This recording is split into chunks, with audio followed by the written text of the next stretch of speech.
Simula sa kanyang pagkabata, nanirahan ang pamilya ni Amelia sa isang liblib na bakarin na napapalibutan ng masaganang kagubatan. Mula noong siya magkaroon ng kamalayan, ang kanyang pangunahing gawain ay ang pagtatrabaho sa bukirin. Noong dekada 80, ang pamahalaan ay nasa kalituhan at ang balita ay puno ng mga insidente ng karahasan. Dahil dito, nagpasya ang buong angka na lumipat sa isang lugar na mas malayo pa. Layong-layo sa kaguluhan ng bayan. Ang kanilang bagong tirahan ay milya ang layo mula sa sibilisasyon.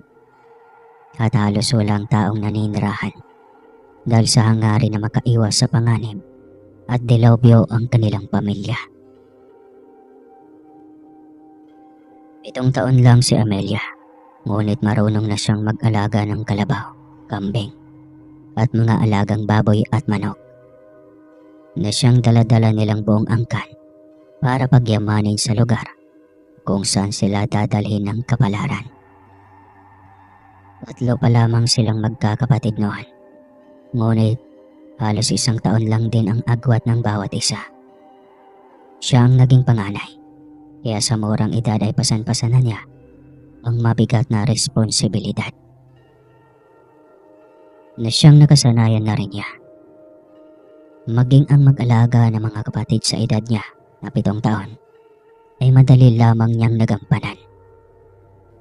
Habang nagpapahalab ng kalabaw noon si Amelia, ay masaya siyang kumakanta habang nasa ilalim ng punong kahoy. Hindi niya alam na may isang nilalang na matamis ang ngiti habang nakatingin sa kanya mula sa ibabaw ng punong kahoy na iyon.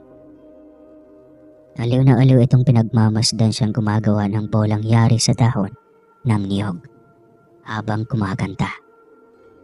Nang hindi na nito matiis ay bigla itong lumapit sa kanyang harapan.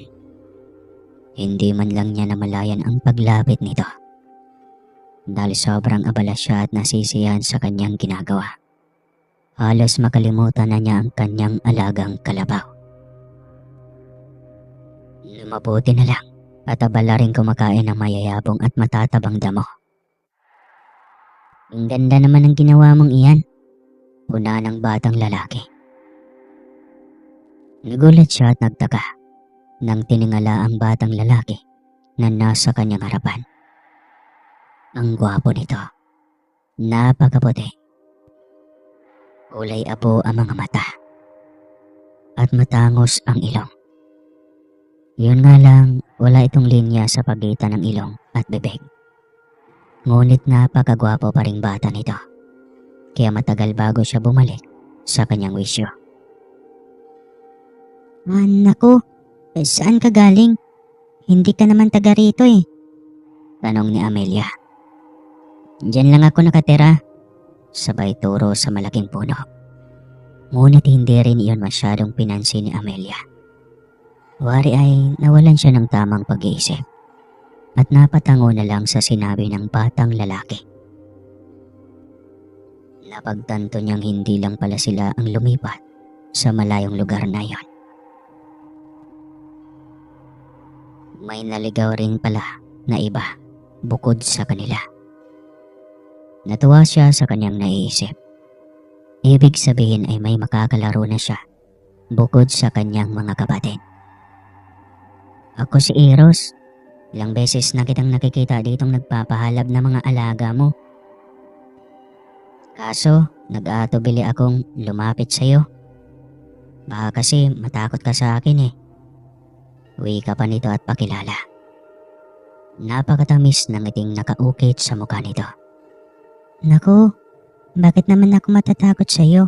Ang gwapo mo kaya. At saka, ang bait mo din naman ha. Siya nga pala, ako si Amelia. Sana lagi kang pumupunta rito para naman may kausap ako lagi at kalaro. Lagi lang kasi akong mag-isa dito eh. Talaga? Oo naman Amelia. Lagi lang naman akong nandito eh. Simula noon ay naging malapit na magkaibigan na si Amelia at Eros. Tuwang-tuwa si Amelia na ikwento sa kanyang mga magulang ang tungkol sa nakilala niyang bagong kaibigan. Nung Eros, huwag ka ngang magbiro ng ganyan, Amelia. Walang nakatira sa parang na iyon. Walang bahay doon. Kaya saan galing ang Eros na iyon? Ikaw talagang bata ka. Kung ano-anong pinag-iimbento mong kwento. Pero, totoo ang sinasabi ko, Nay. Kaidaran ko lang po si Eros. Tumahimik ka na, Amelia. Panaginip mo lang yung bata ka. Hindi na siya umimik pa ng tila tumaas na ang boses ng kanyang ina. Kung ayaw nitong maniwala, ay hindi na niya ito pipilitin pa. Basta may kaibigan siyang si Eros at iyon ay napakalinaw at hindi pa naginip. Mas lalo niya iyong napatunayan nang halos araw-araw ay naroon ito at sinasamahan siyang magpapahalab ng kalabaw. Minsan nga ay sinasamahan pa siya nitong maligo sa batis. Kung ano-anong kwento nito at iyon ay tungkol sa mga pantasyang bagay. Gaya ng mga diwata at kung ano-anong mga nilalang sa kanilang kubo. Tuwang-tuwa rin siya habang tinatatak sa kanyang imahinasyon ang mga kwento ng kaibigan. Hindi pa siya nakakakita ng mga nilalang na kinakwento ni Eros at hiling niya balang araw ay isa sa mga ito ang kanyang makikita at magiging kaibigan na rin. Noong una ay doon lang sila sa parang nagkikita ni Eros. Ngunit nang lumaon ay, kahit sa balon nila, habang nag-iigib siya ng tubig, ay bigla na lang itong sumisipot sa kanyang harapan. Ano ka ba, Eros? Nakakagulat ka naman. Bakit pa bigla-bigla ka na lang sumisipot mula sa kung saan? Inis na tanong niya rito. Pasensya na kung nagulat kita. Tutulungan na lang kitang punuin ang lahat ng lalagyan niyo ng tubig. Tsaka yung mga banga. Tapos, laro tayo ng tagu-taguan. Talaga? Sige pa. Sabik niyang sagot. Wala pang 3 balik siya sa balon, ay napuno na niya agad ang lahat ng igiban. Nagtaka man, ay hindi na rin iyon pumasok sa kanyang isipan. Dahil sa mura niyang edad at sa kasabikan niyang makapaglaro. Na matagal na halos hindi niya nagawa. Masaya silang naglalaro ni Eros sa likod mismo ng kanilang bahay. 3:00 pa lamang iyon ng hapon. Nagising pa ang kanyang ina sa kanyang ingay. Kaya bumangon ito para sawayin siya. Ano ka ba, Amelia? Ang ingay mo dyan. Alam mong natutulog ang mga kapatid mo. Pasensya na, Nay. Naglalaro lang kasi kami ng kaibigan ko ng tagu-taguan. Sinong kaibigan? Si Eros, Nay. Yung kwento ko sa'yo na doon nakatira sa parang. Nandito siya. Magkalaro kami. Sa gulat ay napatayo si Aling Herma. Mula sa pagkakahiga mula sa berha. At sinilip siya sa likuran ng bahay. Ngunit wala naman itong may nakita. Kaya kinilabutan ito sa sinasabi ni Amelia. Ikaw talagang bata ka. Tinatakot mo naman ako eh. Wala ka namang kasama dyan eh. Anong wala, Nay? Nandito siya oh. Nasa harapan ko. Ano ba, Eros? Bakit hindi ka makita ni Nanay? Mas lalong kinilabutan ng ginang. Kaya nagpasya na itong papasukin siya sa loob ng bahay. Ikaw kasi, hindi na tayo makapaglaro tuloy. Umuwi ka na lang muna. Bukas na lang tayo maglaro muli. Uwi ka pa niya. Nakasimangot siyang pumasok ng bahay. Inusisa pa ng kanyang ina kung puno na ba ang kanilang igiba ng tubig. Namangha pa ito dahil walang bakanteng igiban dahil puno ang lahat. Napakasipag mo talagang bata ka, Amelia. Sige na, matulog ka muna. Sigurado akong napagod ka sa mga trabaho mo. Hindi naman po na eh. Tinulungan kaya ako ni Eros kanina. Kita mo naman ang bilis na puno ng mga imbakan. Muli na namang nangilabot ang ginang Ngunit hindi na rin niya ito pinansin pa. Sa utak ng ginang ay ganun talaga ang mga bata. Sa tuwing magkukwento si Amelia ng tungkol sa kanyang kaibigang si Eros, ay hinahayaan na lamang ng ginang. Hanggang sa dumating ang pagdadalaga ni Amelia. Mas naging malapit sila ni Eros sa isa't isa. Nag-aaral na rin si Amelia sa kanilang bayan at lingguhan na lang ito kung umuwi. Hindi na pala kwento si Amelia tungkol kay Eros. Napagtanto na niyang ibang nilalang si Eros at hindi ito basta nagpapakita kahit kanino man. Ngunit ang nakakatuwa ay nag-aaral din ito. Kaya halos magkasama na sila palagi. Madalas ay binibigyan siya ni Eros ng baon. Iyon nga lang ay magkaiba sila ng pinapasukan. Si Eros ay nasa isang pribadong paaralan, samantalang siya ay nasa pampubliko. Ngunit sa tuwing hapon ay laging dumadalaw si Eros sa kanyang tinutuluyang bahay. Mas lalo pa silang naging malapit sa isa't isa at walang nakakapambuli sa kanya dahil laging nandyan si Eros para depensahan siya. Isang beses na pinagtawanan siya ng mga kaklaseng babae dahil sa luma niyang sapatos. Hapon na iyon at pauwi na siya noon. Habang nakabuntot ang mga kaklase at pinagtatawanan ang natuklap niyang apakan ng sapatos, umiiyak lang siya noon habang si Eros ay nakatingin mula sa hindi kalayuan. Sa galit ni Eros sa mga ito ay hindi napigil ng binatilyong engkanto ang sarili. Biglang nagkaroon ng tila ibo-ibo at hinigop niyon ang tatlong babaeng nampuli kay Amelia. Halos magkumpulan ng tatlo habang paikot-ikot sa ere. Marami ang nakatingin sa tatlo at ang iba ay natatawa ring nakatingin sa kanila na nasa ere na halos nahubadan na nang nakapaikot ng dala ng ibo-ibo. Napaikot ang tingin ni Amelia at doon niya napagtanto kung sino ang may gawa ng bagay na iyon. Nasa di kalayuan si Eros at tuwang-tuwa na nakahalakhak habang nakatingin sa tatlo.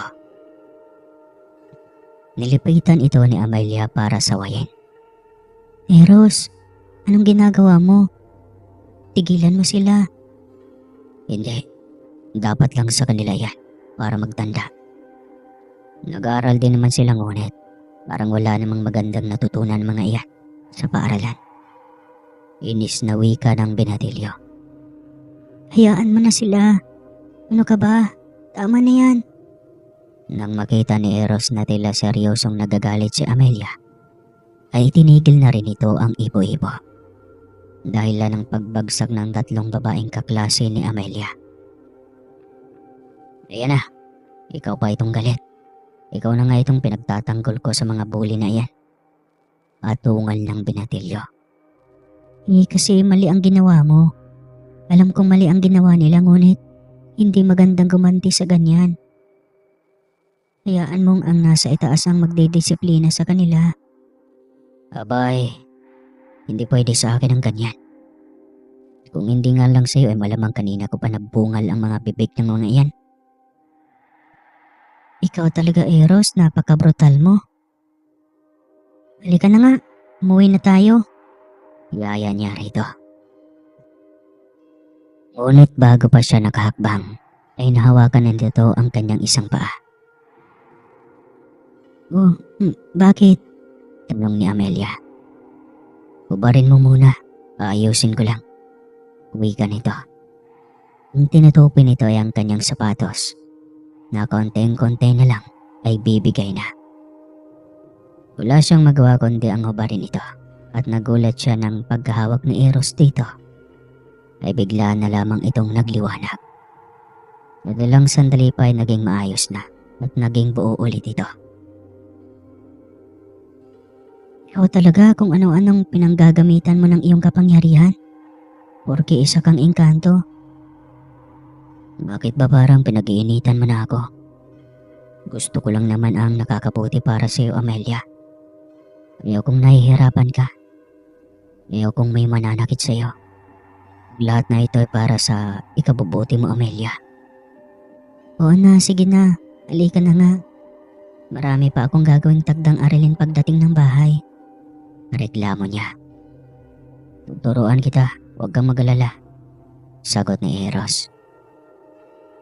Napangiti na lamang siya. Napakaswerte niya dahil nagkaroon siya ng kaibigan. Bukod sa protektado siya, ay libre minsan sa mga gastusin. Lagi pa siya nitong tinuturuan sa kanyang mga takdang aralin at itutulungan sa mga proyekto. Kaya mas lalong napalapit ang kanyang loob dito. Hanggang sa hindi inaasahan, lumipas ang 1 linggo na walang paramdam si Eros sa kanya.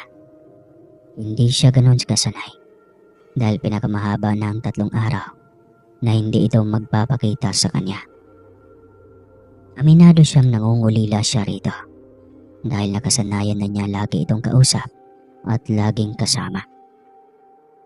Wala siyang malapit na kaibigan sa paaralan dahil nawewarduhan ang kanyang mga kaklase sa kanya at wala rin naman siyang pakialam dahil sapat na sa kanya na may isang Eros sa buhay niya na tapat at maaasahang kaibigan.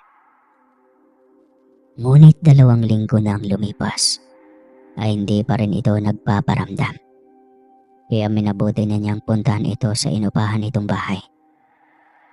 Lulungkot siya sa isiping baka wala siyang maabutan doon. Baka matagal nang huminto sa pag-aaral at doon na lang sa kanilang kaharian nagpatuloy. Kabado siya habang papalapit sa tinitirhan nito. Habang papalapit ay pagkasabik at kaba ang kanyang nararamdaman. Isang kalabog ang kanyang narinig mula sa loob nang makalapit na siya sa pintuan ng bahay. Ibig sabihin ay may tao sa loob. Tila nakaramdam siya ng hinanakit, ngunit kailangan niyang alamin kung bakit hindi siya nito sinisipot sa loob ng 2 linggo. Ilang katok pa lang ginawa niya nang biglang bumukas ang pinto. Ngunit nagulat siya nang ang bumungad sa kanya ay isang babae. Sa pagkakatansya niya, ay katulad din ito ni Eros. Isa ring engkantada. Dahil sa ganda at kaputi ang taglay nito. Isa pang sinyalis ay ang sa pagitan ng ilong at bibig nito. Katulad kay Eros. Anong kailangan mo? Tila masungit na tanong nito. Ako po si Amelia. Makilala niya. Alam ko, kilala kita. Ang tanong ko ay ano ang kailangan mo? Hinahanap ko po si Eros. Pagkasabi niya ay biglang sumulpot sa likuran ng dalaga ang binata. Amelia, anong ginagawa mo dito? Gulat na tanong ng binata. Eros, 2 linggo mo akong hindi sinipot. Ayos ka lang ba para tanungin mo ako sa bagay na iyan? Naiirit ang tanong niya sa binata. Pumasok ka dito, may kailangan tayong pag-usapan. Utos ng dalagang engkantada sa kanya. Sumunod siya sa mga ito habang tahimik na naglalakad papasok sa loob. Pinaupo pa siya ng babae sa upuang kaharap nito. Seryoso siyang tinititigan bago muling nagsalita. Ako si Prinsesa Suhan. Ako ang magiging asawa ni Eros pagdating ng panahon. At alam ko ang tungkol sa inyong pagkakaibigan. Ngayon, binabalaan na kita. Siguro naman ay batid mo ng engkanto si Eros. Hindi mo siya kauri, kaya nakikiusap ako sa'yo. Huwag ka nang masyadong didikit pa ka Eros. Akin lang siya at magkaiba ang mundo natin sa isa't isa. Ang engkanto ay para lang sa mga engkanta. At pagdating ng panahon, kami ang magiging hari at reyna ng aming kaharian. Kaya ngayon pa lang, matuto ka ng lumugar sa buhay ni Eros. Mahaba at prangkang sabi sa kanya ng prinsesa. Tila siya binuhusan ng malamig na tubig. Si Eros ay nasa likod lang ng prinsesa. Halatang may nais itong sabihin, ngunit nagpipigil lamang. May bumabagabag dito at alam niya iyon batay sa reaksyon ng mukha nito. Pasensya na, Prinsesa Suhan. Simula ngayon, hindi ko na kayo aabalahin ni Eros. Pasensya na talaga. Nag-aalala lang kasi ako dahil matagal nang hindi nagparamdam si Eros sa akin. Akala ko naman ay napaano na. Ngayong alam ko na nang maayos naman pala ang kanyang lagay. Tsaka may magandang balita ay ayos na ako. Hayaan mo. At hindi na mangyaring gagambala pa ako sa inyo. Pangako. Mahabang litanya niya. Tatalikod na sana siya nang bigla siyang hawakan ng prinsesa. Sandali. Pigil nito sa kanya. Bakit po, Prinsesa Suhan? Tanong niya. Bigla nitong itinaas ang kanang kamay. Tapos ay may biglang nagliwanag. At ilang sandali pa ay unti-unting humubog sa kamay nito ang ilang perasong gintong palamuti. Eto, marami ito at pwede mong ibenta sakaling mamamroblema ka sa pera. Huwag kang mag-alala, mataas ang halaga niyan dahil tunay na ginto iyan. Kaya matagal bago mo maubos ang pera sakaling maibenta mo niya yan lahat. Paliwanag ng prinsesa. Naku, hindi mo naman kailangan gawin ito, Prinsesa Suhan. Hayaan mo akong gawin ito. Pasalamat ko na rin sa'yo dahil mabuti kang kaibigan kay Eros. Kaya tanggapin mo na. Sa iyo at sa gusto mo, sa pilitan ko itong iiwan sa'yo. Wala siyang magawa kundi ang huminga ng malalim at nagpasalamat dito.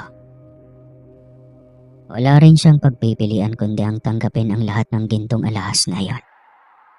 Ngunit habang pauwi, ay hindi niya maiwasang maiyak. Naalala niya ang kanilang mga pinagsamahan ng dalawa ni Eros. Simula noong unang araw kung paano sila nagkakilala. Hindi niya akalaing aabot sila sa ganon katagal na pagkakaibigan. At aminado siyang umaasa siya na higit pa doon ang kanilang kahantungan. Matagal na niyang itinatago ang espesyal na pagtingin kay Eros. Ngunit pilit niya itong pinipigilan dahil sa babae siya. At higit sa lahat ay magkaiba ang kanilang mundo. Ngunit kahit paanong pilit niyang ilayo ang loob sa binatang engkanto, ay mas lalo pa yatang naging malalim ang kanyang espesyal na pagtingin sa binata. Ngunit wala ng pag-asa. Bigo na siya sa kanyang pag-ibig dito at habang buhay na niya itong damdamin. Wala na siyang pinapangarap pang iibigin kundi si Eros lang. Nag-iisang lalaking nais niya kahit alam niya na noon pa man na bawal at malabong mangyari dahil magkaiba ang mundo at katauhan nila. Ilang buwan nang walang paramdam si Eros sa kanya. Siguro nga ay bumalik na ito sa kanilang kaharian kasama ang prinsesa. Hindi na marahil nito pinagpatuloy ang pag-aaral dito sa mundo ng mga tao. Pinilit na lamang niyang limutin ang binatang engkanto dahil iyon naman talaga ang nararapat. Sobrang bilis na mga araw at buwan. Nasa 3 taon na siya ngayon ng kolehiyo. At hindi niya akalaing unti-unti ay nababawasan na ang sakit ng kanyang dibdib na dulot ng paglisa ni Eros. Simula noon ay takot na rin siyang makipaglapit ni Inuman. Kahit sa mga kaklaseng lalaki na nais makipaglapit sa kanya ay napakailap niya. Ayaw niyang muli ay umasa sa wala. Mas minabuti na lamang niyang mag-focus sa pag-aaral. Naging magaan na rin ang buhay ng kanyang buong pamilya dahil sa tulong ng mga gintong bigay ni Prinsesa Suhan sa kanya. Malaking bagay iyon dahil nakapagpatayo sila ng munting negosyo sa bayan at naging mabenta iyon sa madla. Kaya walang problema ang pamilya pagdating sa pangangailangan, lalo na sa pag-aaral. Unti-unti nang nilimot ni Amelia ang tungkol kay Eros. Katunayan ay may nakilala siyang binatang si Premo na nag-aaral sa pagiging arkitekto at magtatapos na sa taong iyan. Noong una ay pilit niya itong iniiwasan. Subalit mas lalo lamang itong nagpursige na kunin ang kanyang loob. Sa katagalan ay unti-unting napalapit ang loob niya rito. Mabait si Premo at halos lahat ng atensyon kapag wala itong ginagawa at walang pasok ay halos nakatuon sa kanya. Kaya hindi nagtagal ay sinagot na rin niya ang panliligaw nito sa kanya. Sa kabila ng presensya ng binata ay batid niyang may kulang pa rin sa kanyang puso. Napilit niyang isinantabi dahil ayaw niyang maging hindi patas sa naging karelasyon. Mahal, dinadalang kita ng paborito mong kakanin. Masayang bungad ng Premo sa kanya isang umaga. Araw iyon ng Sabado at pareho silang walang pasok. Ikaw talaga mahal, lagi mo na lang akong ini-spell. Masyado na akong nasasanay sa mga pinagagawa mo Reklamo niya. Di mabuti nga yun, kahit araw-araw pa kitang i-spell. Basta makita kong masaya ka mahal. Paano kung masyado na akong nasasanay, tapos bigla kang bumigay kasi mapagtanto mo na hindi mo pa talaga ako mahal. Di kaya ay may nakilala kang mas mabait at mas matalino. Higit sa lahat mas maganda kaysa sa akin. May malungkot sa kanyang himig habang sinasabi iyon. Muli na naman niyang naalala si Eros. Ano ba naman yung iniisip mo mahal? Hindi mangyayari iyan. Ikaw lang ang mahal ko. Ikaw lang ang mamahalin ko hanggang sa paglipas ng mga taon. Pangako iyan. Sa iyo na nakaikot ang mga plano ko sa buhay. Ikaw lang ang gusto mo kasama habang buhay. Tandaan mo yan. Salita niya ng binata. Biglang nakaramdam ng pagkagalite si Amelia. Hindi niya maipangako dito na ganoon din siya. Dahil kalahati ng kanyang isip at puso ang umaasa sa muling pagbabalik ng unang binatang minahal niya. Kahit pa alam niyang walang kasiguruhan. Kahit alam niya na imposible. Hindi niya alam kung bakit tila umaasa pa rin ang kanyang puso na balang araw ay may isang Eros na babalik para sa kanya. Alam niyang mali ang umasa sa wala, ngunit iyon ang naramdaman niya. Buong maghapon niyang kasama sa Premo at wala silang ibang ginawa maghapon kundi ang manood lang ng mga pelikula. Madilim na nang magpasya sa Premo na umuwi na sa kanila. Binilin pa nito sa nobya na siguruhing ikandado ang pinto at mga binata. Oras na makaalis na ito sa kanyang tinutuluyang apartment. Tumango lang siya dito. Habang naiwang nanonood ang pelikula, ay hindi niya namalayang nakatulog siya at nagising na lamang sa malamig na ihip ng hangin. Napagtanto niyang hindi niya naisara ang bintana. Kung kaya tumayo siya para isara ito. Laking gulat niya nang pagkabalik niya ng upo para sana manood muli ng TV. Bumungad sa kanyang harapan ang isang pamilyar na mukha na noon pa niya inaasam-asam na muling makita. Eros, totoo ba ito? Tanong niya. Malungkot ang mukha nito. Hindi man lang nakuhang ngumiti at sumagot. Bagkus ay tumaliko dito na may mabigat na anyo sa mukha. Nakalimutan mo na talaga ako ng tuluyan. Nawala ako ng ilang taon. May karelasyon ka na kaagad. Tila panunumbat nito. Ikaw pa itong may ganang sumbatan ako.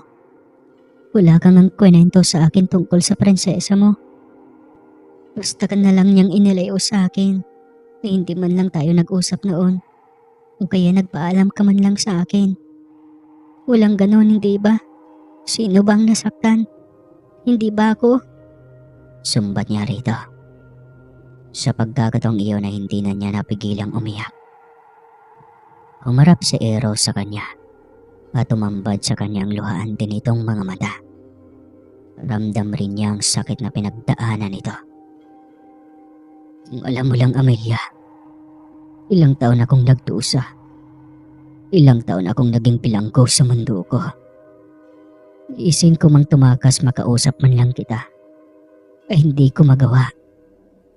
Tinatakot nila ako kapag tatakas ako at pilit na makipagkita sa iyo. Uubusin nila ang pamilya ko. Hindi naman ako ganoon ka makasarili dahil alam ko rin na mahalaga sa iyong pamilya mo. Paliwanag ng binata. Bakit ka nandito ngayon? Bumalik ka na sa mundong may Eros. Maayos na ang buhay ko dito. Kinalimutan na kita. May nobyo na ako. At isa pa, magkaibigan lang naman tayo, hindi ba? Yan lang bang tingin mo sa akin, Amelia? Kasi ikaw, minahal kita at itinago ko iyon ng matagal. Kung kailan naman bala ko nang magtapat sa iyo, saka naman ako pinagkasundo ng aking mga magulang. Mahal kita, Amelia. Ikaw ang pangarap kong babae. At hindi ako mag-aaksaya ng oras sa mundo mo kung hindi dahil sa iyo. Hindi makasagot si Amelia. Hindi niya alam kung ano ang magiging reaksyon niya sa ipinagtapat ng binatang engkanto. Ngunit may nobyo na siya. At paano na si Prinsesa Suhan? Paniguradong susundan ito kapag nalaman nitong umalis ito sa kanilang mundo. Pwede ba, Eros, bumalik ka na lang sa mundo mo bago ka pa mahuli ni Prinsesa Suhan? Hayaan mo na ako. Tahimik na ang mundo ko. Biglang nagalit ang binata. Nagwala ito at hindi napigil ang sarili. Ginamit nito ang kapangyarihan sa pamamagitan ng hangin. Bigla na namang nagkaroon ng ipo-ipo sa loob ng apartment ni Amelia. Biglang nagliparan ang mga gamit at ang iba ay nabasag. Maging ang telebisyon ay wasak din. Biglang natakot si Amelia sa naging kilos ni Eros. Kailanman ay hindi pa niya ito nakitang nagalit ng todo. Iyon ang unang beses na nagwala at galit na galit sa kanya ang binata. Nakita niya kung paano nag-iba ang anyo nito. Naging kulay barde at tumulis ang mga tenga. Ang mga ngipin ay tumulis din at naging halimaw na nakakatakot. Idagdag pa ang mga nagbabaga nitong mga mata. Malayong malayo sa mukha nito maamo at sobrang nakakabighaning kagapuhan. Noon niya natuklasan ang totoong anyo ng engkanto. At sa pagkakataong iyon, ay tumubo ang takot at trauma niya sa binatang engkanto. Nakita ni Eros ang kanyang panginginig dahil sa takot, kaya bigla itong naging maamo muli. Halatang nagsisisi ito sa nagawa. Inikot pa nito ang tingin sa mga gamit na nasira, nabasag at nagkagulo. Napailamos na lamang ito ng mukha, sabay hingi ng paumanhin sa dalaga. Pasensya na talaga, Amelia. Hindi ko napigil ang sarili ko. Muling hingi nito ng dispensa. Ngunit hindi siya tumugon, na hindi niya magawang titigan ang binata dahil sa takot. Nanginginig pa rin siya sa takot. Sinubukan nitong hawakan ang kanyang balikat. Ngunit bigla siyang lumayo. Huwag mo kong hawakan. Pakiusap niya rito. Hindi kita masisisi kung nanditiri ka sa akin. Kasalanan ko din naman.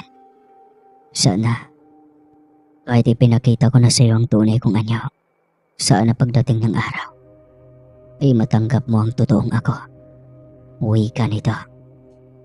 Hindi siya kumibo. Tinignan na lamang ni Eros ang mga nagkalat sa loob ng bahay. Niligpit niya iyon gamit ang kanyang kapangyarihan. Ilang sandali lang din ay naging maayos na ang lahat ng mga gamit sa loob. Tila walang may nangyari at naging buo ulit ang lahat. Hindi kumibo si Amelia. Hindi niya sinulyapan ang binata. Kaya nang mahalata ni Eros na tila wala ng interes makipag-usap si Amelia, ay nagpasya na lamang itong bumalik sa kanilang mundo. Pasensya na kung ganito ang salubong ko sa iyo, Amelia. Babalik pa ako at mag-uusap tayong muli. Sa ngayon ay kailangan ko munang bumalik bago pa nila madiscover na nakatakas ako. Paalam na ito sa kanya. Ngunit hindi niya ito sinagot. Alam niyang nasaktan ito. Ngunit wala siyang magawa.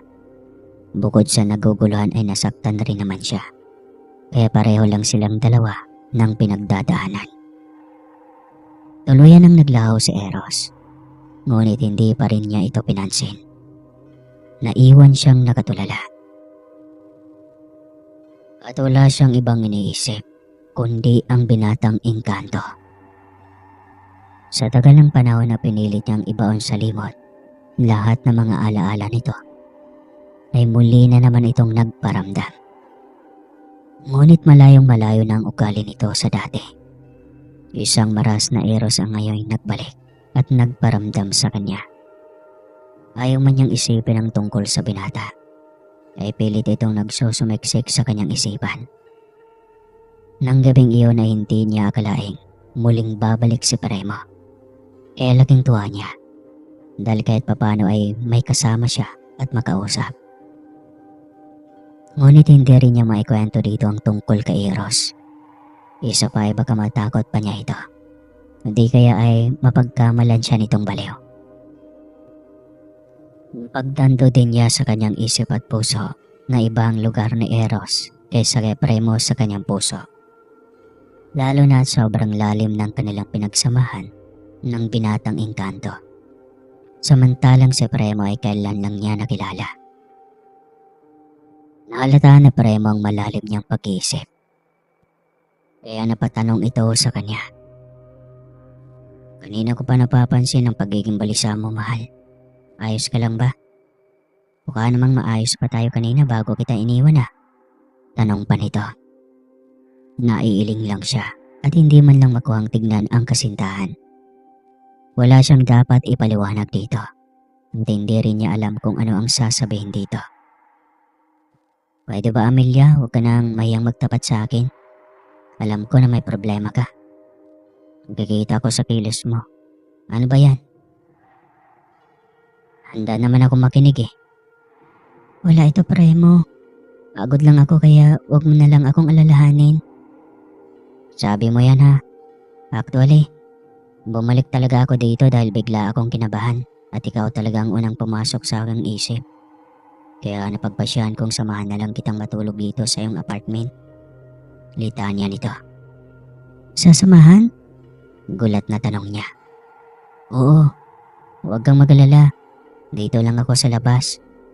Hindi naman ako tatabing matulog sa'yo mabuti na yung klaro. Mahirap na Baka mamaya kung ano ang gagawin mo sa akin. Bakit? Nobya naman kita, hindi ba? Ulitin mo nga, Premo. Inis na tanong niya. Hindi, biro lang, ikaw talaga. Alam ko na. Siguro biglang may dalaw ka kaya ka biglang naging bugnutin. Siyempre, harap pa tayo sa altar bago gawin ang isang bagay na ginagawa ng dalawang nagmamahalan. Nakangiting biro nito. Tigilan mo ko, Premo. Tumahimik ka. Ang laswa ng iniisip mo. Bakit ka biglang ganyan? Ano? May balak kang masama ngayong gabi? Nagulat si Premo sa kanyang inasal. Bigla na lang siyang naging masungit sa lahat ng bagay. Ngunit gayon pa man, ay pinilit ng binata na pakalmahin siya. Nang matauhan siya, ay humingi rin siya ng paumanhin sa binata. Alam niyang mali ang kanyang inasal at nadala lang din siya sa kanyang utak na kanina pa sobrang magulo. Nagpresenta sa Premo na ito na ang magluto ng kanilang hapunan. Hindi na rin siya tumutol pa dahil ang totoo ay sobrang bigat din ang kanyang pagaramdam. Palagay niya ay lalagnatin siya na parang hindi niya maintindihan ang kanyang naramdaman. Pagkatapos maghain ay tinawag na siya ng binata na maghapunan. Tahimik lang silang dalawa na kumakain. At ang hindi alam ni Amelia ay ang tahimik na presensya ng binatang engkanto na si Eros. Hindi ito nakatiis kaya bumalik agad ito. Ngunit nabungaran ito ang presensya ni Premo kaya minabuti nitong hindi magpakita sa kanila. Tahimik lamang itong nagmamasid at nakikinig sa kanilang usapan. Ramdam nito ang selos at paghahangad na sana ay ito na lang ang binatang kaharap, kasintahan ngayon ni Amelia. Hindi man lang nito nagawang ipaglaban ang pagmamahal nito sa dalaga. Dahil kahit anong gagawin ni Eros ay hindi sasapat ang kapangyarihan para makipaglaban sa kanyang pamilya at sa pamilya ni Prinsesa Suhan. Pamilya niya at angka na Prinsesa Suhan lang naman ang maging kalaban ni Eros. Oras na umayaw siya sa kasunduang kasalan nila ng prinsesa noon. Subalit hindi pa rin niya matanggap na iwanan si Amelia. Kaya kahit kasal na siya sa prinsesa, ay palihim pa rin niyang sinusubaybayan ang dalaga. At ang pagtanto niyang hindi niya kayang makita ang dalaga na may karelasyon na iba. Kaya maghahanap siya ng paraan para mabawi ang dalaga. At si Prinsesa Suhan, bahala na kung ano ang kahinatnan ng lahat. Habang kumakain ang dalawa, ay tahimik siyang sumubaybay sa mga ito. Huli na nang mahalata ni Amelia ang isang plato sa kanilang harapan ni Premo. Alam niyang may gumagamit nito at kitang-kita niya kung paano nalipat ang kanin at ulam sa platong iyon na wala namang taong gumagalaw. Agad siyang nagduda na si Eros ang nasa kanilang harapan. Walang ibang maglakas loob ng ganoon kundi ito lang. Nang mapansin din ito ni Premo, ay nagimbal ito at namutla. Iyon ang unang beses na nasaksihan nito ang isang pangyayari na hindi ka panipaniwala. May kasama ka bang multo o impacto dito, Amelia? Anong nito na doon nakatitig sa plato? Hindi kumibo si Amelia. Bagkus ay nilalaro lang nito ang kaning nasa harap gamit ang tinidor nitong hawak. Hindi rin naman pwedeng sabihin ni Amelia. Kilala niya ito. Dahil tiyak na hindi nababalik pa muli si Premo at tatawagin pa siyang baliw. Kaya may nabuti na lang niyang manahimik. Amelia, ano yan? Nakita mo yan? Nung ulit nito. Ewan, abay malay ko. Nanging sagot niya. Iling na lamang siya. Alam niyang si Eros ito, ngunit hindi niya pwedeng sabihin. Bakas ang takot sa mukha ni Premo. Kaya gustong sawayin ni Amelia si Eros. Ngunit hindi rin niya magawa. Hanggang sa lumutang ang kapilyuhan ng engkantong si Eros. Balak talaga nitong paalisin si Premo. Kaya tinakot nito ng gusto ang binata. Pinagbabasag nito ang mga gamit, gaya ng ginawa nito kanina lang. Pinalutang sa ere ang iba. Sa takot ng Premo ay napatayo itong bigla at iniwanan si Amelia mag-isa sa apartment. Nailing na lamang si Amelia nang tuluyan ng makalayo ang nobyo. Tsaka lang lumantad si Eros na may kapilyuhan ang ekspresyon ng mukha. Masaya ka pa. Ano ba talaga ang balak mo, Eros? Lubayan mo na ako dahil iba na ang buhay mo sa mundo nyo. Inis na saway niya rito. Hindi ko magagawa yan, Amelia. Hindi ko kayang makita ka na may kasamang ibang lalaki. Mawawala sa landas mo ang lalaking magtatanggang agawin ka sa akin. Pagtatapat nito. Napahilamos ng mukha si Amelia. Hindi niya alam kung ano ang magiging reaksyon niya dito. Ang alam niya, may kasal na ito sa prinsesa. Kaya bakit pa nito ginugulo ang kanyang buhay? Baka nakalimutan mong may sarili ka ng buhay, Eros. Baka hindi naman tayo nagkaroon ng relasyon kahit dati. Ano ba naman yan, Eros? Tigilan mo na lang kasi ako. Inis na wika niya rito. Sinubukan naman kitang pabayaan, Amelia. Iniis ko ang ilang taon na tanaw ka lang mula sa malayo. Kahit saglit lang. Nanakaw lang ako ng maikling sandali. Makatakas sa kaharian at masilayan ka kahit saglit. Nung wala pang ibang lalaki ang lumalapit sa iyo at wala ka pang karelasyon, ayos lang sa akin. Basta makita lang kita ay ayos na ako. Pero nung nakita kitang may kasamang lalaki, lalo na nung nakipagrelasyon ka sa kanya, napagtanto ko na hindi ko talaga kayang makita ka sa kamay ng ibang lalaki. Mapapatay ko sila. Mahabang litanya ni Eros. Hindi alam ni Amelia kung ano ang magiging reaksyon. Lalo na noong malaman niya na lagi pa rin pala itong nakasubaybay sa kanya nang wala siyang alam. Ang buong akala kasi niya ay nilimot na siya nito ng gusto. Ngunit hindi rin naman pwedeng ilapit niyang muli ang loob dito. Gayong alam niyang may asawa na ito at anong laban niya. Bukod sa literal na makapangyarihan ito, ay isa itong prinsesa.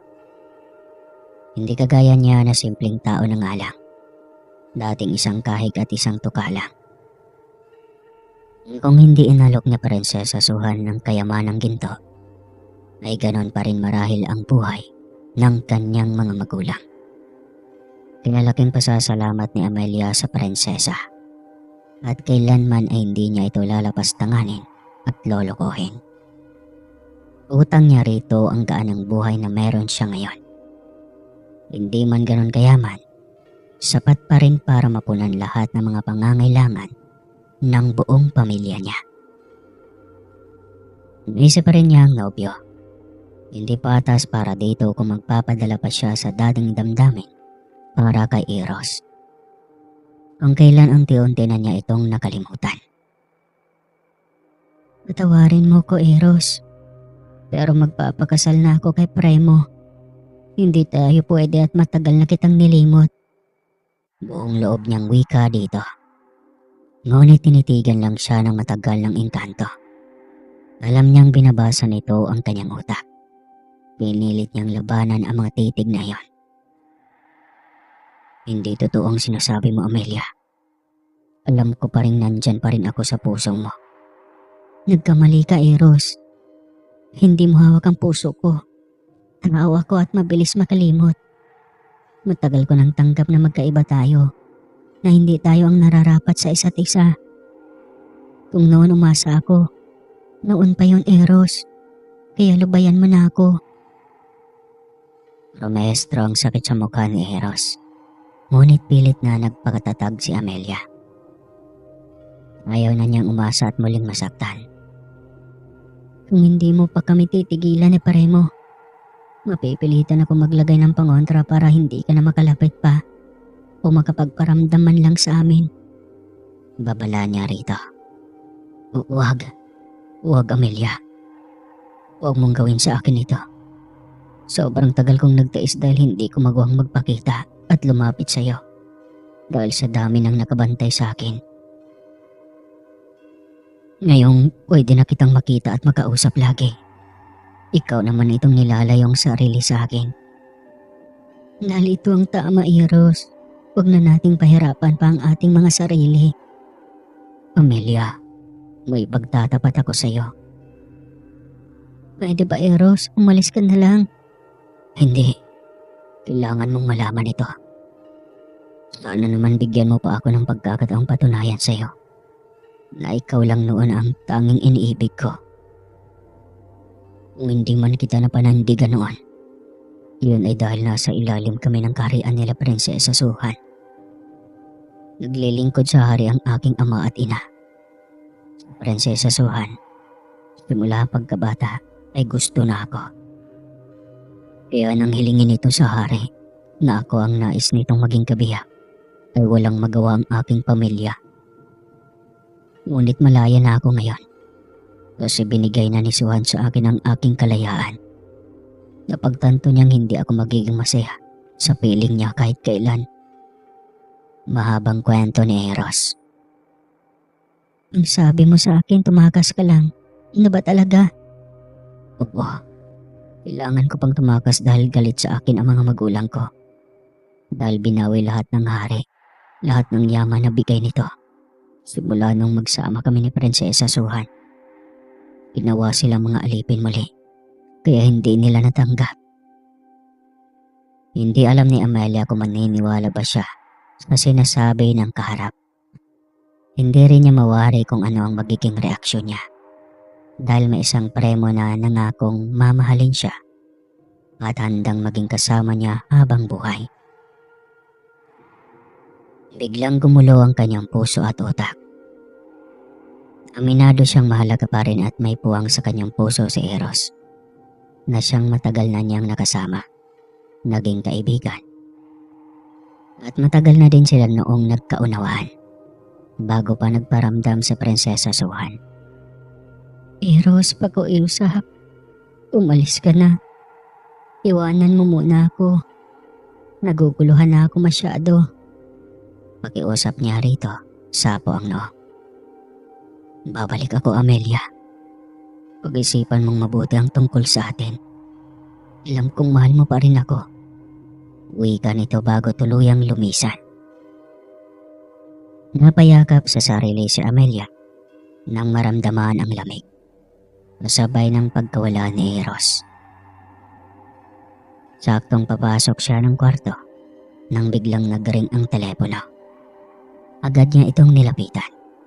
Alam niyang sa premo ito. Amelia, mahal.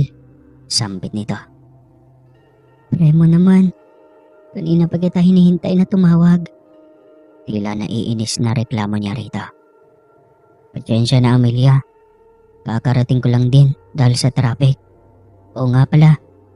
Pasensya na talaga, mahal, pero kasi parang may bumubulong na umalis ako. Tila naman na-hypnotize mo ako.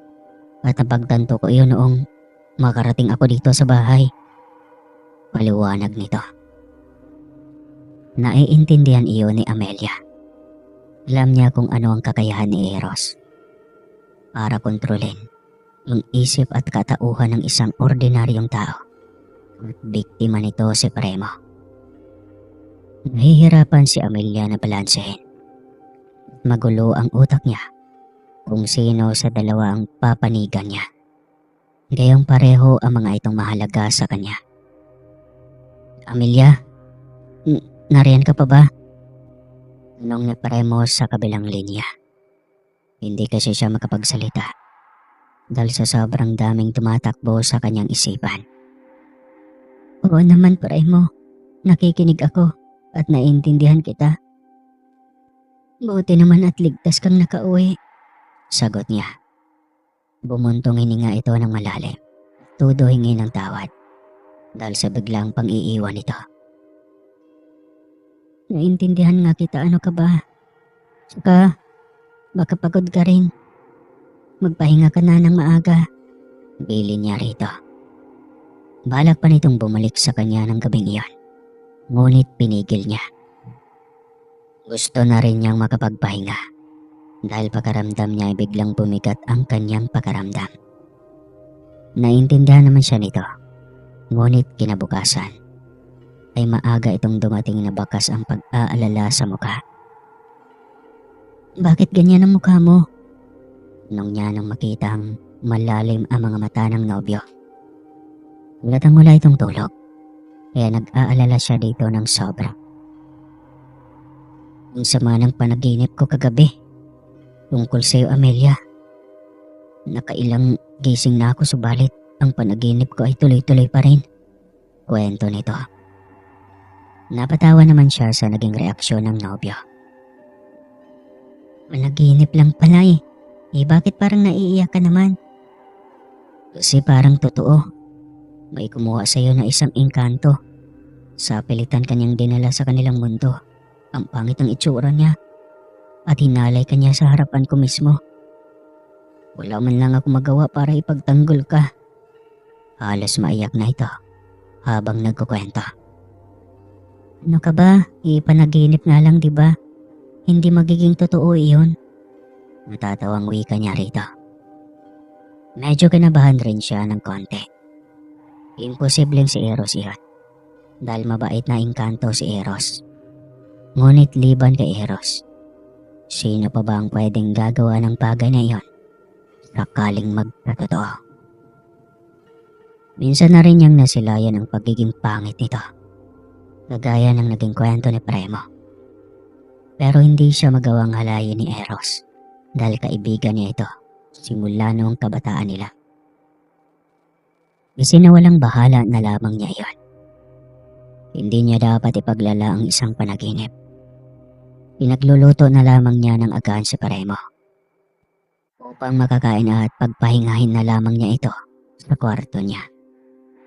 Dahil para itong lantang gulay. Ganado naman itong kumain. Mahimbing ng tulog nito nang bigla itong nagsisigaw sa loob ng kwarto niya. Iniwan niya ang kanyang ginagawa pagpatakbong pumasok ng kwarto. Doon ay naabutan niyang nagwawala sa kama ang nobyo. Naanimoy ginagapos at pilit na kumakawala. Naliligo na ito sa sariling pawis, kaya mabilis na ginising ni Amelia ang nobyo. Nagising itong namumutla at sobrang takot ang mababakas sa mga mata nito. Nang kinapa ni Amelia ang leg nito, ay nagbabaga ito sa init. Sobrang taas ng lagnat ng binata. Naku mahal, kaya naman pala eh. Masama ang pakiramdam mo. Ba't di mo sinabi? Wika niya. Bigla na lang ding nangatog ang buong katawan ni Premo. Dahil sa sobrang taas ng lagnat nito. Agad na kumuha ng gamot si Amelia. Pinainom ito. Pagkatapos ay pinunasan ng basang bimpo ang buong katawan ng binata. Tila nagdideliryo na ito sa sobrang taas ng lagnat. Dahil kung ano-ano nang nakikita nito sa paligid. Naalala ni Amelia si Eros. Biglang sumagi sa kanyang isip na baka ito ang dahilan kung bakit nagkaganito si Premo. Kaya nang makatulog ang nobyo, ay agad niyang tinawag si Eros gamit ang kanyang isipan. Gaya ng kanyang ginagawa noon pang kabataan nila kapag matagal itong hindi magparamdam. Bigla naman itong lumitaw sa kanyang harapan na may matamis na ngiti sa labi. Nako, sa wakas, tinawag mo na ako ulit. Gamit ang iyong isipan, gaya ng dati. Masayang wika nito. Hindi ako natutuwa, Eros. Agad niyang wika dito. Sumeryoso naman agad ang mukha nito. Nang makitang seryoso ang kanyang mukha. Pwede ba, Eros? Huwag mong idamay si Premo. Kala ko ba mabuti kang uri ng engkanto? Sumbat niya. Gusto ko lang na layuan ka niya. Ayaw kong may makaagaw sa'yo. Seryoso ka, Eros? Kahit alam mong nobyo ko si Premo? Eros, hindi naging tayo. Kaya wala akong dapat ipaliwanag sa'yo pagdating kay Premo. Minahal ko yung tao. Mahal niya ako. Hayaan mo na lang kami. Paano ako, Amelia? Tayo. Tayo? Sinabi ko na hindi ba? Walang tayo, Eros. Noon pa man, hindi nangyaring naging tayo. At malamang ay hindi mangyayaring maging tayo. Napatitig ng matagal si Eros sa kanya. Tila ay tinatansya nito kung seryoso ba siya sa kanyang sinabi. Sabihin mong gumaganti ka lang dahil sa ginawa kong pagpapakasal kay Prinsesa Suhan. Amelia, ako naman talagang mahal mo. At labis kitang nasaktan noon, kaya mo ito ginagawa ngayon. Pagpupumilit ni Eros. Pwede ba, Eros? Tama na. Nakaraan na iyon. Oo, sabihin na nating nasaktan nga ako. At matagal bago ako nakarecover. Dahil sa pangyayari na iyon. Ngunit tapos na ang dilubyong iyon sa buhay ko. Nalampasan ko na lahat at parte na lang iyon ng aking nakaraan. Pagpapakasal na kami ni Premo. At wala ka nang magagawa pa. Biglang bumigat ang anyo ni Eros. Pangalawang beses na nakita ni Amelia ang galit na rumehestro sa mukha nito. At kasunod niyon, ang pagbabaga ng mga mata ni Eros. maging ang pag-iba ng balat nito. Tila unti-unti iyong nasusunog at naging kulay itim na kulubot. Bumaba rin ang kanyang mga tenga at nagkaroon ng buntot. Kaya nagiging nakakatakot ang anyo nito. Nawindang man, ay pinilit ni Amelia na maging matapang. Dahil sa utak niya, ito pa rin si Eros. At alam niyang hindi siya nito magagawang saktan. Anong gagawin mo? Magiging halimaw ka na ba? Papatayin mo ko? Kuminipre mo? Sige lang Eros, gawin mo. Pero hindi ko kasalanan kung umabot man tayo sa ganito. Mas lalo kong napatunayan sa aking sarili na mahal ko talaga sa Premo. At hindi ako nagkamali na siya ang pinili kong maging kasama habang buhay. Dahil kakaibang halimaw ka Eros. Buong tapang niyang wika dito. Hindi mo pwedeng gawin sa akin ito, Amelia. Hindi. Kapag hindi mo kami titigilan ni Premo, papipilitan akong itaboy kagamit ang mga bagay na pangontras sa iyo at maaaring makapaslang sa kagaya mo. Babala niya rito. Ngunit hindi ito nagpatinag. Nagmatigas pa rin ito at pilit siyang kinukumbinsi na ito na lang ang pipiliing mamahalin at pakisamahan habang buhay. Umalis ka na Eros. Nakikiusap ako. Mahinahon niyang sabi. Sige, iwanan na muna kita. Pero hindi ibig sabihin na titigilan na kita. Hindi ako susuko hanggat mapagtanto mong ako ang mas karapat dapat sa pagmamahal mo, Amelia. Uwi ka nito. Hindi na umimik pa si Amelia. Hindi na rin siya nag-aksayang tignan ito. Inintay niya ang paglisan nito. At matagal nga bago ito tuluyang sumuko at umalis. Saka lang siya nakaginhawa ng maluwag nang mapagtanto na wala na si Eros sa paligid. Mabilis siyang pumasok sa kwarto upang i-check ang kalagayan ng nobyo. Inaapoy pa rin ito ng lagnat kaya nataranta siya at hindi alam kung ano ang susunod na gagawin. Hindi pa rin bumababa ang lagnat ni Premo. At alam niyang hindi rin ito magagamot ng doktor dahil kagagawan ito ng isang nilalang na engkanto. Bigla niyang naisipang humingi ng tulong sa isang albularyo. Nang maisip iyon ay agad niyang tinawagan ang ina. Nakisuyo siya rito. Nagpahanap ng isang magaling na albularyo. Naispasahan ng alamin ng kanyang ina kung ano ang nangyari. Bakit kailangan niya ng albularyo? Ngunit sinabi niya rito na tsaka na siya magkukwento at kailangan na niya kaagad ng albularyo. Nagmadali namang ibinaba ng kanyang ina ang telepono. Pinuntahan kaagad ang magaling na albularyo sa kanilang baryo. Hindi alam ng albularyo kung may gagamutin ba siya o ano. Kaya para makasiguro ay dinala na nito lahat ng gamit. Panggamot sa sakit, sa yanggaw, pangontra sa barang, sa engkanto, aswang, at iba pang elemento. Nang tanungin kasi nito ang ina ni Amelia, ay wala rin itong maisagot. Dahil basta na lang itong nakisuyo na magtawag ng albularyo sa hindi man lamang dahilan. Hindi sila nagaksaya ng oras. Matapos mailigpit lahat ng mga kailangan sa panggagamot, ay agad silang bumiyahe patungo sa lungsod. At ilang oras din ang biyahe ng mga ito bago narating ang bahay ni Amelia. Mabuti naman at nandito na kayo, Nay. Pasok po kayo. Anya, sabay turo sa sofa. Nagtaka ang kanyang ina dahil mukha namang wala siyang dinaramdam. Akala ko ba magpapagamot ka?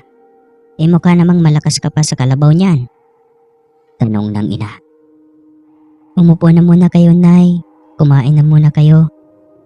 Dahil alam kong gutom pa kayo. Pagkahaba-haba pa naman ng inyong biyahe. Wika niya. Tahimik na lamang itong pumasok kasama ang albularyo, na kanina pa tila hindi mapalagay. Paikot-ikot ang tingin sa paligid ng bahay. Mukhang buong balisa kayo, Lolo Waldeng. May problema ba?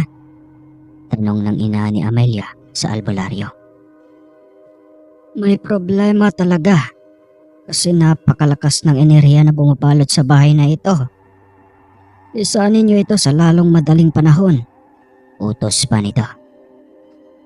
Gulat si Amelia sa sinabi ng albularyo. Matagal na siyang naninirahan sa bahay na iyon. Ngunit ayos naman at walang may kakaiba na kagaya ng sinasabi ng matanda. May dinukot itong mga bote sa loob ng bag na karga-karga nito. 4 na maliliit na bote iyon at inilagay ng matanda bawat bote sa sulok ng bahay.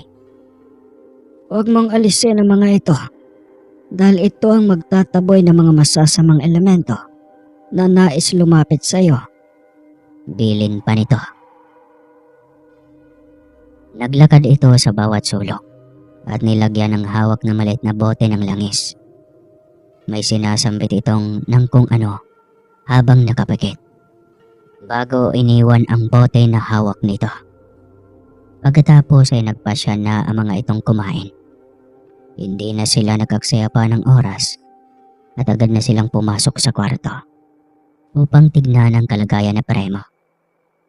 Pagkahawak pa lang ng albularyo sa kamay ng binata, ay alam na kaagad nito na napaglaruan ito ng engkanto. Sabi ko na nga ba, may kakaibang nilalang ang labas-masok sa bahay na ito. Wika ng albularyo. Nahulaan agad ni Amelia kung sino ang ibig sabihin ng albularyo. Lolo Timyong, ano pa bang ibig mong sabihin? Tanong ni Aling Herma sa matanda. May engkanto na nagkakagusto kay Amelia. At iyon ang dahilan kung bakit nagkakasakit yung kanyang nobyo ngayon. Hindi natanggap ng elementong iyon na mawawala siya sa buhay ng iyong anak. Litanya nito. Hindi na nagulat pa si Amelia nang sabihin iyon ng matanda. Habang nakapikit ang mga mata ni Premo, ay malinaw nitong narinig ang usapan nila. Biglang naalala ni Aling Herma ang noon pang kabataan ni Amelia na sinasabi niyang kalaro at kaibigan niya. Kaya hindi nito mapigilang magtanong sa anak.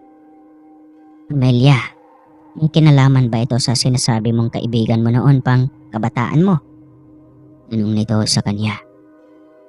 Hindi siya nakasagot at alanganin na tumingin sa ina. Amelia, kailangan mo siyang ipagtabuyan. Ang mga katulad nilang nilalang ay walang puwang sa ating mundo. Mapanlin lang sila. Ang nais nila ay magkaroon ng lahi sa ating mga tao kasi ang mga katulad nila ay hindi maliligtas sa linaw ng apoy. Kasama sila sa mga isinumpang anghel at ngayon ay umaasa na kapag magkaroon ng anak na tao, mailigtas silang kasama ng anak nila. Ngunit hindi mangyayari iyon. Kaya huwag kang magpapaloko, Amelia. Malalagay sa panganib ang buhay mo. Dahil kasama kang paparusahan ng Panginoon pagdating ng panahon. Dahil bawal tayong makipagrelasyon sa mga isinumpang anghel. Mahabang litanya ng matanda. Noon pa napagpasya ni Amelia na layuan si Eros. Masakit man sa kanyang loob na tuluyang ilayo ang binatang engkanto, wala siyang magawa. Dahil nga magkaiba naman talaga ang kanilang mundo. At matagal na rin niyang tanggap na hindi sila para sa isa't isa. Agad na ginamot ng matanda sa Premo. Tila hinaplos lang nito saglit ang binata. At kita agad ang agarang paggaling nito. Nang makita ni Amelia ang maaliwalas na mukha ng nobyo, ay nawala na rin ang kanyang pag-aalala dito. Magaling na siya. Ngunit anumang oras ay pwede siyang balikan ng nilalang na iyon. Kaya bibigyan ko siya ng habak upang masigurong hindi na siya gagalawin pa ng engkantong iyon. Wika ng matanda. Salamat po, Lolo Temyong. Wika niya rito. Saktong iminulat ni Premo ang nakapikit nitong mga mata. Diretsong napatingin ito sa kinaroroonan ni Amelia. Narinig ko ang usapan niyo kanina tungkol sa engkanto. Totoo pala talaga sila? Tanong pa nito. Premo, huwag mo nang isipin ang tungkol sa kanila. Ang mahalaga ngayon ay magaling ka na. Sagot niya rito. Nililigaw sa iyo ang engkanto na yun, tama? Tanong ulit nito sa kanya. Hindi makasagot si Amelia. Ikaw ba ang nilalang na kasama natin minsan sa pagkain? Tanong pa rin ito. Tumango si Amelia. Ngunit hiniling niya rito na tsaka na lang niya ikwento dito ang tungkol sa binatang engkanto. Maraming inihabilin si Lolo Timyong bago ito tuluyang nagpaalam kasama ang kanyang inang si Aling Herma. Abala rin ito sa kanilang negosyo kaya hindi na ito makakatagal sa kanyang apartment. Salamat, Nay, Lolo Timyong, saad niya. Pasensya na talaga, anak. Gustuhin ko man na samahan pa kita rito ng matagal ay hindi pwede. Alam mo naman na kailangan kong asikusuhin ang negosyo natin sa bayan. Ayos lang po iyon, Inay. Kaya ko naman ang sarili ko. Pati sa pa nandito naman din palagi sa Premo. Sagot niya. Basta ang bilin ni Lolo Timyong. Kailangan mong dumistansya sa engkanto na iyon. Bilin pa rin ang kanyang ina. Tumango lang siya rito. Hindi niya mawari kung bakit parang tutol siya na layuan si Eros. Lalo na at naging mabuti ito sa kanya sa mahabang panahon. Nang tuluyan ang makaalis ang dalawa, ay tsaka lang bumangon si Premo mula sa pagkakaupo. Hinarap nito si Amelia at seryosong nagtanong tungkol kay Eros. Gaano na ba kayo katagal magkakilala ng engkantong iyon? Unang tanong nito. Ayaw sana munang ikwento ni Amelia ang tungkol kay Eros. Ngunit kinakailangan dahil ayaw niyang sumama ang loob ng kanyang nobyo. Mula pagkabata ko ay naging matalik ko na siyang kaibigan, Premo. Napakabait niyang kaibigan. Kaya naging malapit ang loob ko sa kanya sa mahabang panahon. Ibig bang sabihin ay naging nobyo mo ang nilalang na iyon? Kaya siya nang gugulo ngayon? Tanong ulit ni Premo. Hindi. Walang kami, Premo. Mahabang kwento. Basta bigla na lang may isang prinsesa suha na sumundo sa kanya at nagpakilalang fiancé niya. Aminado ako noon na sobra akong nasaktan. Kasi buong akala ko nagkamabutihan na kami. Yun pala ay bigla siyang lilisan at magpatali sa isang prinsesa. Wala naman akong laban at hindi rin naman niya ako niligawan. Kaya nagmukha akong tanga. Ngunit unti-unti ko siyang nalimot dahil sa iyo. Dahil sa presensya mo. At kung kailan namang minahal na kita, saka siya muling nagparamdam. Mahabang kwento niya. Tahimik lang si Premo habang nakikinig sa kanya. Nakaramdam ito ng selos dahil inisip nito na baka bumalik ang dating pagmamahal ni Amelia sa engkanto. Hindi nito matatanggap na basta na lang siyang tatalikod. Huwag kang mag-alala, Premo. Pangako, hindi magbabago ang lahat. Ikaw lang ang lalaking pag-aalayan ko ng pagmamahal. Wala nang iba pa. Sana lang, Amelia. Sana hindi tayo dadayain ng engkanto na iyon. Alam ko na pwede tayong dayain ng engkanto na iyon dahil makapangyarihan sila. Kaya sana hindi tayo magpapatinag. Sagot ni Premo na may bahid ng pag-aalala ang boses. Oo naman, Premo. Hinding-hindi. Nakangiti niyang sagot. Mas tumibay ang kanilang relasyon. At hindi na rin makalapit sa apartment ni Amelia sa Eros dahil protektado ito ng kapangyarihan ng liwanag. Nagsimulang magalit si Eros kay Amelia, lalo na nang piliin niya si Premo at nilagyan pa ito ng proteksyon na hindi matabla ng kapangyarihan ni Eros. Hindi mo pwedeng gawin sa akin ito, Amelia. Galit na sambit nito habang naghahanap ng paraan kung paano nito masira ang relasyon ng dalawa. Araw ng pagtatapos ni Amelia sa kolehiyo. Tuwang-tuwa ang kanyang mga magulang at mga kapatid. Sobrang hanga ang mga ito sa kanya, kaya nagpasalamat din siya sa suportang ibinigay ng mga ito sa kanya. Mula sa kalayuan ay nakamasid lang si Eros kay Amelia, nakasama si Premo habang pinagdiriwang ang pagtatapos niya bilang isang guro. Isa lang ang pangarap nilang dalawa ng nobyo.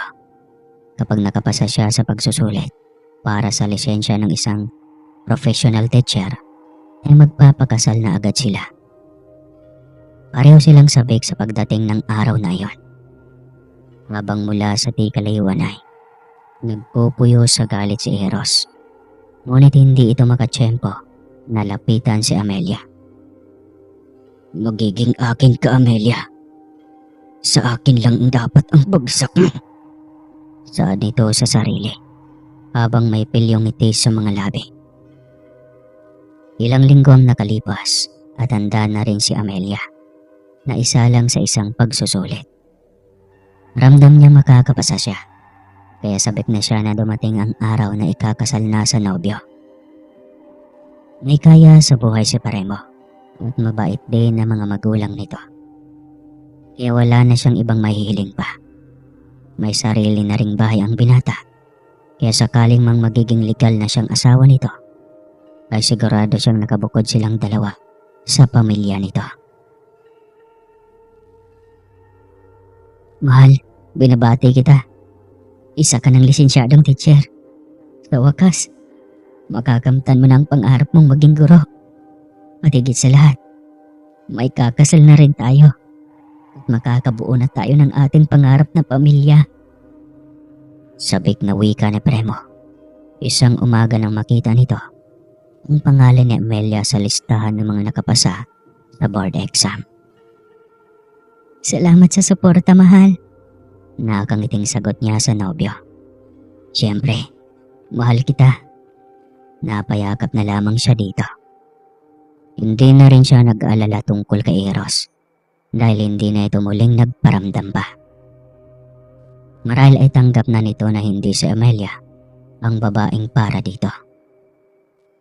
Biyernes ng gabi, inimbita si Amelia ng kanyang mga kaklaseng nakapasa rin sa kanilang board exam para sa isang pagtitipon. Masasalamat iyon dahil naging matagumpay sila sa kanilang kurso. Biglaan iyon kaya kaagad din niyang tinawagan sa Premo. Papasama na lamang siya dito. Nakailang ring bago sumagot ang nobyo. At halatang pagod ito. Kaya ato bilis siyang iyain ito dahil mukhang kailangan ito ng pahinga. Sabihin mo na, mahal, anong kailangan mo? Tanong nito sa kabilang linya. May pagtitipon kasi sa bahay ng kaklase at kaibigan ko, mahal. Salamat daw dahil pumasa kami sa board exam. Gusto sana kitang isama kaso mukhang pagod na pagod ka na. Nahihiyang sambit niya. Mahal, pasensya na talaga. Nasa overtime ako ngayon. Nabadali ng aming kliyente itong gusali na proyekto namin ngayon eh. Pwede bang babawi na lang ako sa'yo sa susunod? Mag-taxi ka na lang papunta roon. Okay lang ba? Tanong nito. Oo naman, pero ikaw, payag ka bang dumalo ako? Oo naman, Amelia. Na-enjoy mo rin ang buhay talaga. Malapit na kaya tayong ikasal. Kaya nga todo kayod ako ngayon eh. Dahil gusto kong ibigay ang ingranding kasal na hindi mo makalimutan sa buong buhay mo, mahal. Tila kinilig si Amelia nang marinig yun mula sa nobyo. Napakaswerte niya rito at hindi siya nagkamali sa pagpili dito at pag-alay ng totoong pagmamahal. Mag-isa na lamang siyang pumunta sa bahay ng kanyang kaibigan. Hindi naman iyon sobrang kalayuan. Kaya ilang minuto lang ay nakarating siya kaagad sa lugar. Doon ay nadatnan niya ang mga kaklase na nagkakasiyahan. Kanya-kanyang batian sila dahil sa tagumpay ng kanilang pagiging ganap na guro. Amelia, tumagay ka kahit ngayon lang. Minsan lang to, kaya pagbigyan mo na kami. Hiling ng isa niyang kaklase. Naku Aida, alam mo namang hindi ako umiinom, hindi ba? Mamaya malasing ako, naku lagot. Hindi pa ako makauwi niyan, sagot niya. Pwede namang bukas tayo umuwi. Dito tayo mag-overnight sa bahay ni Hana. Ikaw kahit kailan talaga napaka-killjoy mong babae. Ano ba bang oras na makapag-asawa na tayo ay hindi na natin magagawa ito? Matatali na lang tayo sa bahay dahil mag-aalaga na lang tayo ng ating mga anak. Kaya dapat habang wala pa mag-enjoy ka muna. Walang magawa si Amelia kundi ang pagbigyan ang mga ito. Tila kasiyahan pa ng mga ito ang makita siyang lasing. Ngunit hindi naman siya napuruhan dahil 2 tungga lang at tumanggi na siya. Wala siyang balak na mag-overnight sa bahay ng kaklase dahil hindi siya sanay magpuyat ng magdamag. Mag-aalas 12 na yata nang magpaalam siyang umuwi. Matagal pa bago niya napapayag ang mga ito dahil ayaw siyang pauwiin dahil malalim na ang gabi. Subalit nagpumilit siya kaya nagbolontaryo ang 2 kaklaseng lalaki na ihatid siya. Ngunit nasa gate pa lang nang bumungad sa kanilang harapan si Premo. Mahal, akala ko ba may overtime ka? Tsaka paano mo natuntun ang bahay na ito? Hindi mo naman alam ito ah. Gulat na tanong niya nang bumungad sa harapan ng gate ang nobyo. Tatanong-tanong siyempre, halika na. Sabay akay nito sa kanya. Ayos lang ba sa'yo na amoy alak ako? Tanong niya. Oo naman. Minsan lang yan sa buhay mo, mahal ko. Napangiti siya habang nakatingala sa nobyo. Nagulat pa siya nang may dala itong magarang kotse. Gayong isang lumang owner type jeep naman ang sasakyan nito. Kanino yan, mahal? Tanong niya sa nobyo. Akin, binili ko. Walang kagatol-gatol nitong sagot. Hindi niya alam kung bakit alanganin siyang maniwala. Napatingin lang siya sa kotse na tila ba ayaw humakbang ang kanyang mga paa papalapit sa sasakyan. Halika na mahal, umuwi na tayo. Lalim na ang gabi. Utos nito. Tabili at mabigat ang kanyang loob. Nasundin ito. Ngunit kaya ng sabi nito. Gabi na at medyo umiikot pa ang kanyang paningin dahil sa tama ng alak. Ilang tagay lang ang kinuha niya ngunit mabilis siyang malasing. Mabuti na lang at naisipan pa rin ni Premo na sunduin siya. Habang binabagtas ang daan pa uwi, ay pansin niyang hindi yun ang tamang daan papunta sa kanyang apartment. Kaya sinaway niya ang nobyo. Ngunit nagmistula itong walang narinig. Ano ba Premo? Hindi mo ba ako narinig? Mali itong dinadaanan mong kalsada. Saan mo ba ako dadalhin? May kasukalan na ito oh. Tinatakot mo ba ako Premo? Tanong niya. Nagsimula na siyang magduda. Pinilit niyang kumalma para hindi mahalata ng lalaki na natatakot siya rito at nagdududa. Tila na masmasan rin siya sa pagiging lasing. Mas lalong nawala ang pagiging lasing niya. Unti-unting nag-iba ang mukha ni Premo. Sa isang iglap ay naging si Eros ito at nakakaloka ang ngiting ipinukol nito nang lumingon sa kanyang kinaroroonan. Eros, ikaw? Niloko mo ko. Hayop ka Eros. Ibaba mo ko. Hindi naman kita sasaktan, mahal ko. Mahal kita. At sobra akong nangungilila sa iyo. Hindi na ako makapasok sa bahay mo. Kaya kailangan kong gumawa ng paraan para makalapit sa iyo. Eros, ikakasal na kami ni Premo. Higilan mo na kami. Hindi ako papayag, Amelia. Sa akin ka lang. Ako lang ang dapat mong mahalin. Ako lang ang dapat bigyan mo ng anak. Nailing na lamang siya habang takot na tumingin kay Eros. Hindi na niya alam kung paano pa magpaliwanag dito. Hindi kagaya nito ang nais niyang makasama habang buhay. na magkaiba ang kanilang mundo. Utang na loob, Eros, alang-alang sa matagal na nating pagkakaibigan. Huwag mo namang sirain ang maraming taon na naging mabuti tayo sa isa't isa. Magmamakaawa niya rito. Malungkot itong tumitig sa kanya. Tila ba ay nagmamakaawa. Ngunit kahit anong gawin ito, ay buo na ang kanyang desisyon.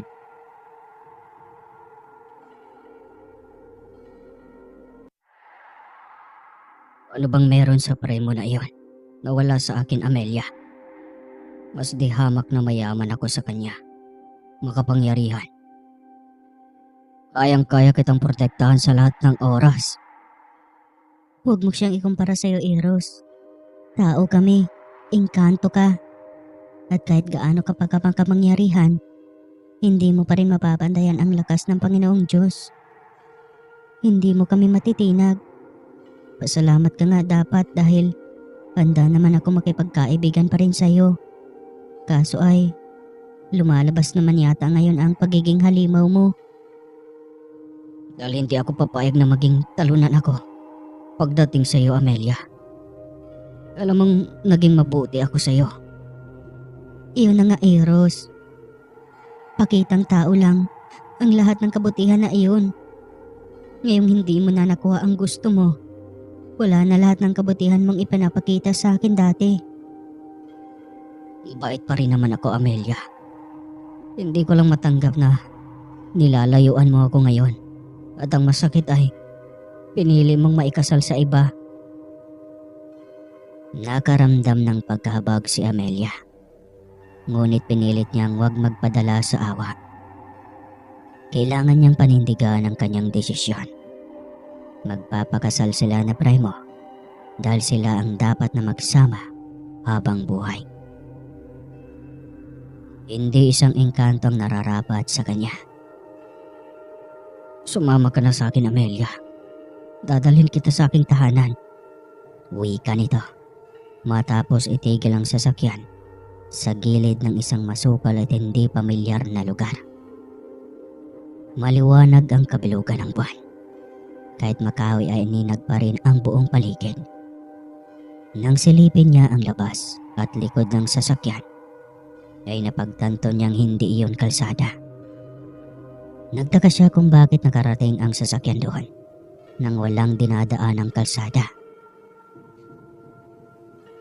Ngunit hindi niya kailangan magtanong dahil napagtanto niyang engkanto ang kanyang kaharap. May kapangyarihan ito kaya pwede niyang dayain ang kanyang mga mata. Inilayo niya ang kanyang kamay nang akma siya nitong hawakan. Baka sa mukha ni Eros ang pagkadismaya. Ngunit pinipigil nito ang sarili upang wag kumawala ang pagiging halimaw nito. Nandidiri ka ba sa akin ngayon? Simula nang makilala mo ang primo na iyon, naging malayo na ang loob mo sa akin. Papatayin ko na lang ang lalaking iyon. Galit na wika nito. Unahin mo na akong patayin, Eros. Bakit ba hindi mo maintindihan? Magkaiba tayo ng katauhan. Magkaiba tayo ng mundo. Kaya malabong mangyari na pwedeng tayo. Nagmamakaawa ako sa'yo, Eros. Pauwiin mo na ako.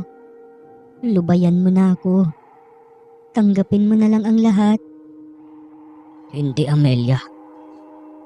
Kung hindi rin lang kita makuha sa santong dasalan, dadaanin na lang kita sa santong paspasan. Galit na wika nito. Kasabay ng pagbabaga ng mga mata nito. Napasigaw si Amelia nang hawakan siya nito sa magkabilang kamay. Pilit siya nitong hinagdan at pinagsamantalahan. Sumigaw siya ng sumigaw ng ubod lakas sa pagbabaka sakaling may makarinig sa kanya. Hindi na niya mapigilang maghikbi ng iyak. Walang tigil sa ginagawang paghalik si Eros sa kanyang leeg. Mas lalo pa siyang napaiyak nang biglang punitin ng binatang engkanto ang kanyang pang-itaas na damit. Namamaos na siya sa kakasigaw, ngunit hindi siya nawala ng pag-asa. Baka sakaling may makarinig pa rin sa kanya. Hindi na nga siya nagkamali. Dahil isang boses ng matandang babae ang kanyang narinig mula sa di kalayuan. Sus Mariosep Cristoto, may tao nga. Parang may kung sinong nakadagan sa kanya. Wika ng matanda. Doon lang tila nawala lahat ng lakas ni Amelia. Unti-unting nagdilim ang kanyang paningin. Hanggang tuluyang naging itim ang lahat sa kanya. Tulungan mo Cristoto. May haliman o gustong umabuso sa babae. Wika pa ng matandang babae. Wala nang may naramdaman at narinig pa si Amelia. Hindi niya na alam ang susunod na nangyari. Nagising na lamang siya kinabukasan na nasa isang maliit na kubo na nakahiga sa isang maliit na sahig. Nang makita ng matanda na gising na siya, ay agad itong lumapit sa kanya. Nako, mabuti naman at gising ka na ining. Sambit nito. Maingat siyang bumangon para umupo sa gilid ng kubo. Lola, magandang umaga po. Bati niya rito. Magandang umaga naman iha. Alam mo ba ang nangyayari sa'yo kagabi? Tanong nito. Naisip niya saglit at bigla ang naalala ang nangyari. Agad niyang inikot ang kanyang paningin sa loob ng kubo. Si Eros, ang engkanto. Gusto niya akong gahasain. Sambit niya sabay yakap ng kanyang sarili. Oo, mabuti na lang at natagpuan ka namin. Dahil kung hindi ay malamang, nandoon ka na sa kabilang mundo. Mabuti na lang at narinig namin ang sigaw mo. Saad nito. Nagpakilala ang matanda. Ito si Lola Sima, na isa ring hilot at may alam rin ng konti sa panggagamot. Ikwento ng matanda na narinig nila mula sa likod ng kanilang bahay ang kanyang sigaw. May kalayuan iyon pero dahil isang albularyo si Lolo Cristoto ay narinig nito sa pamamagitan ng agimat. Nataglay nito ang boses ni Amelia na humihingi ng tulong. Bakit ka pa sumama sa nilalang na iyon? Tanong pa ng matanda. Niloko niya ako Lola Sima.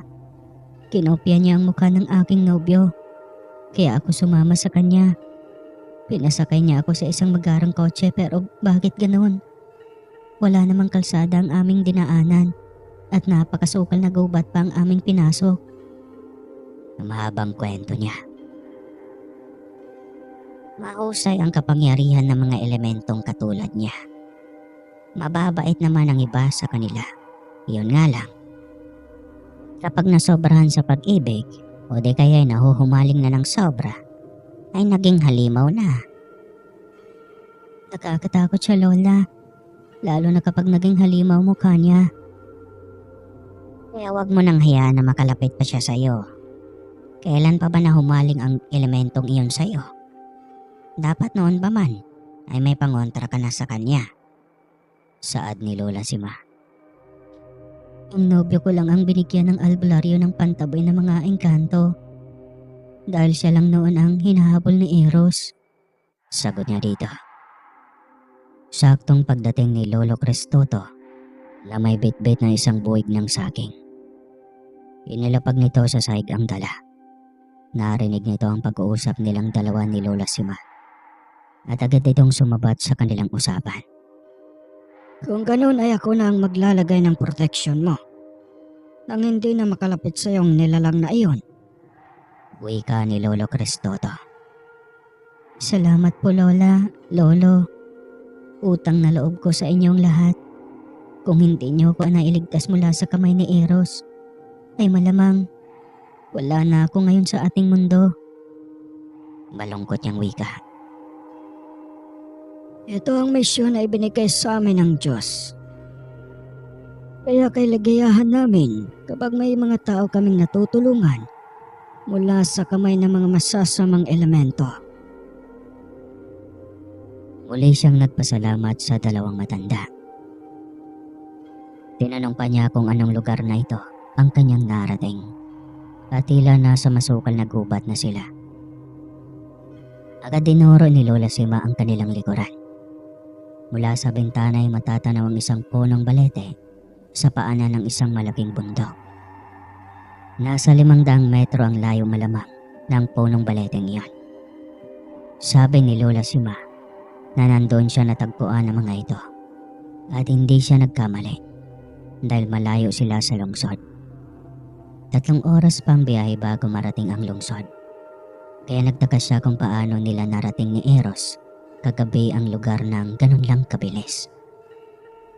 Kung susumahin ay halos 10 minuto lang ang kanilang biyahe kagabi sa pagkakatanda niya. Napagtanto niyang madaya nga ang mga nilalang ng dilim.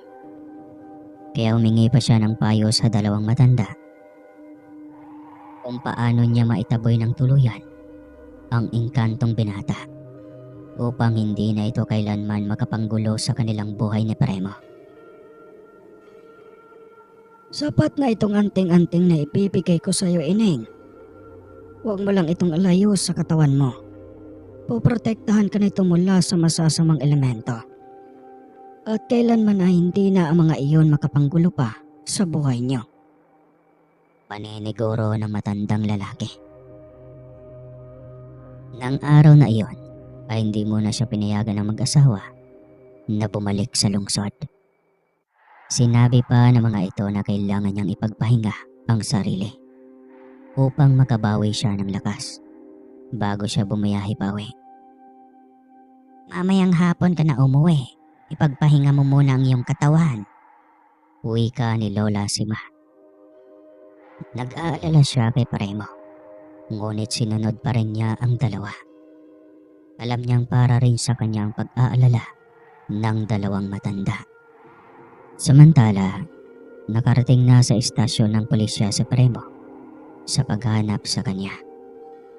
Sobrang nag-aalala na ito dahil kahit pagtawag ay hindi siya makontak. Naiwan kasi ang kanyang cellphone sa bahay ng kaibigang dinaluhan niya ng munting pagtitipon. Napag-alaman pa ni Premo na 2 sa mga kaklase ni Amelia ang nakakita na sa Premo mismo ang siyang sumundo kay Amelia. Mas lalo iyong ipinag-alala ni Premo dahil alam ng kanya mga kasamaan sa trabaho na hindi siya nakalabas ng construction site na kanilang pinagtatrabahuan. Kaya kinakailangan niya mag-imbestiga at lumiban sa trabaho para mahanap lang ang nobya. Kinagabihan na nang dumating si Amelia sa kanyang apartment. Naabutan niya ang nobyo na naghihintay sa kanya roon na puno ng pag-aalala. Saan ka ba nagpunta? Sa sabog ng dibdib ko sa pag-aalala sa iyo. Tanong nito. Mahabang kwento, mahal. Paupuin mo muna ako dahil sobrang pagod na ng katawan ko. Sagot niya. Agad naman siyang inilalaya ng nobyo. Makalipas ang ilang sandali ay numpisa na niyang ikwento ang lahat. Nanlumo ito at bakas ang galit sa mukha. At sa parehong pagkakataon ay mababakas ang pagiging guilty nito. Sana pala, sinamahan na lang kita talaga. Wika nito. Ano ka ba? Kasalanan ko rin naman eh. Kung naging mausisa mo na ako, hindi sana.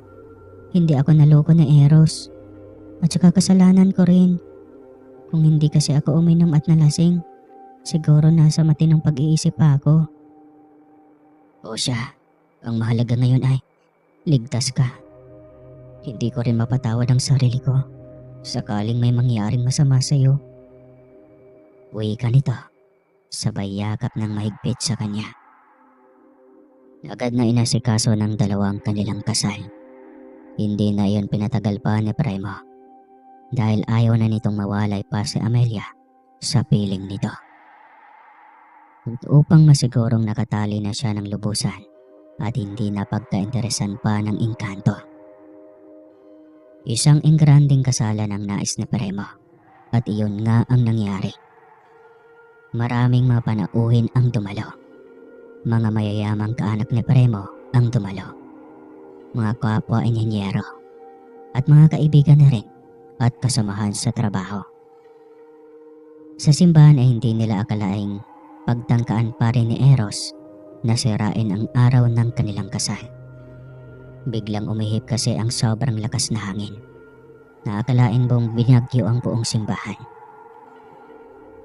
Ngunit sa labas din lang naman kung saan ay nagsidatingan ang mga panauhing nais makisaksi sa pag-iisang dibdib nilang dalawa. Kanya-kanyang kapit ang mga ito upang hindi mabuwal dahil sa sobrang lakas ng hangin.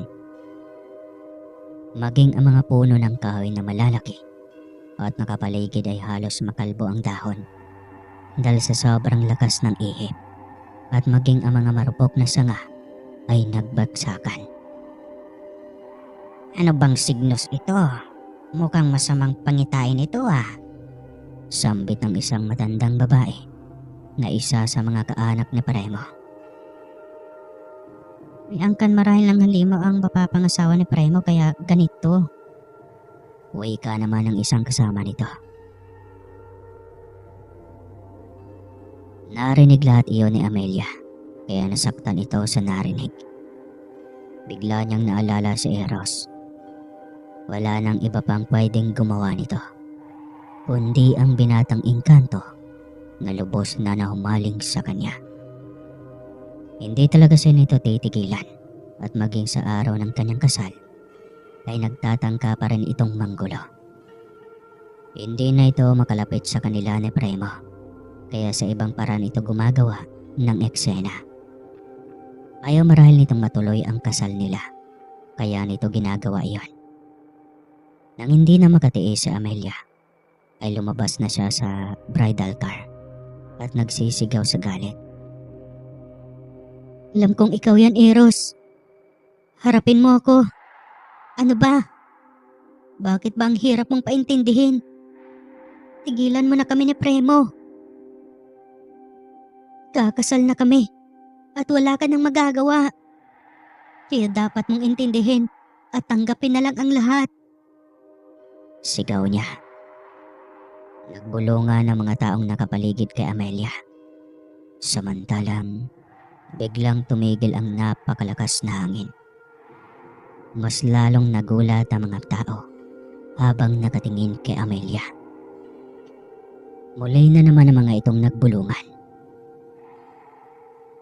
Saktong lumabas si Premo mula sa simbahan. Nilapitan ito si Amelia at niyakap. Ayos ka lang ba, mahal? Tanong nito sa kanya. Oo, mahal.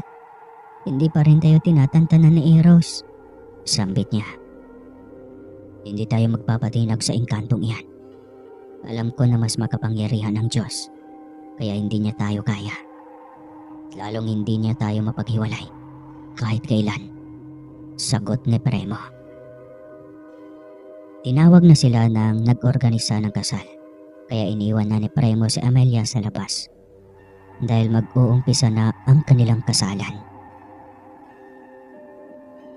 Naging matagumpay iyon sa kabila ng lahat. Kahit pa pinagbubulungan sila ng ibang naroon, ay wala silang pakialam. Sa labas ng simbahan, ay hindi inaasahan ni Amelia na naroroon ang mag-asawang Lolo Cristoto at Lola Sima. Naramdaman ng mag-asawang presensya ng engkanto, kaya mga ito ang gumawa ng ritual para maitaboy ito. Saktong palapit na sana ang mga ito kanina kay Amelia matapos maitaboy ang elemento. Ngunit tinatawag na sila upang pumasok, kaya hinintay na lamang nila na matapos ang kasal. Dito talaga kami laging nag-aalay ng dasal tuwing unang Biyernes ng buwan. At saktong dito pala tayo muling pagtagpuin ng kapalaran. Saad ni Lolo Cristoto. Oo nga, Lolo Cristoto. Sumama na lang kayo sa amin sa reception, ha? Para naman kahit papaano ay makadalo man lang kayo sa kasal ko. Wika ni Amelia. Hindi na siguro, Ining. Alam mo, hindi sana ito ang tamang panahon, pero tingin ko wala na ring ibang pagkakataon. Kaya ngayon ko na ibibigay sa iyo to, ha? Baka kasi wala ng oras. Wika ni Lolo Cristoto. Anong ibig niyong sabihin, Lo? Hindi ka isang ordinaryong tao lang, Amelia. May kakayahan ka na kailangan mong madiscover. Tulad ng panggagamot. Kaya kalapitin ang elemento dahil doon. Kaya ibibigay ko sa iyo ang mga gamit na ito. Puntahan mo lang ako kung handa ka ng turuan. Kung hindi man ako, ay itong asawa ko ay marunong din naman. Kaya pwede kanyang turuan. Mahabang litanya na matanda. Wala sa sariling tinanggap niya iyon at nagpasalamat. Matapos na mga itong nagpaalam, ay pumasok na ang mga ito sa simbahan. Magulo ang utak niya habang papunta sa reception. Tsaka mo na lang iisipin ang bagay na yan, mahal. Mag-enjoy muna tayo sa ngayon. Araw ng kasal natin eh. Saad ni Premo nang mapansin ang pananahimik niya. Tumango siya at ngumiti. Matagumpay na nairaos lahat at pareho silang napagod pagkatapos ng kasiyahan. Walang pagsigla ng tuwang nadarama nilang mag-asawa. Wala nang eros pa ang makapanggulo sa kanila. Napagpasyahan na din ni Amelia na puntahan ang mag-asawang matanda. Sinaportahan naman siya ng asawa at sinamahan pa siya nito. Mabilis siyang natuto dahil likas na daw na sa kanyang dugo na ang pangkaraniwan na yon. Napag-alaman ni Amelia na ang mga ninuno niya ay may mga albularyo din. Dahil sa taglay niyang kakayahan sa pagtaboy ng masamang elemento, ay hindi na muling nakapanggambala pa si Eros sa kanila. Makalipas rin ng 3 taon, ay binayayaan sila ni Premo ng isang magandang anak. At iyon ang higit na nagpatibay sa kanilang pagsasama. Naging tahimik na ang kanilang buhay. At sa hilip na pagiging guro ang tatahaking daan ni Amelia, ay pagiging manggagamot na ng mga di pangkaraniwang sakit na hindi kayang gamutin ng mga nag-aaral ng agham sa medisina. Suportado pa rin lahat ng ito ni Premo at sobrang ipinagmalaki nito si Amelia sa lahat ng mga kaibigan at kapamilya nito. Sadyang mahiwaga ang buhay. Kaya laging magmatsyag at maniwala sa bulong ng isipan. Sa ngayon ay wala na silang balita kung nasaan na si Eros. Dahil sinubukan itong tawagin ni Amelia sa pamamagitan ng kanyang isip, ay hindi na ito nagparamdam pa. Baka mamaya ay nasa likod bahay niyo na at sinisilipan ka o di kaya ay mahuhumaling sa hubad mong katawan. Wakas ng kwento hanggang sa muli.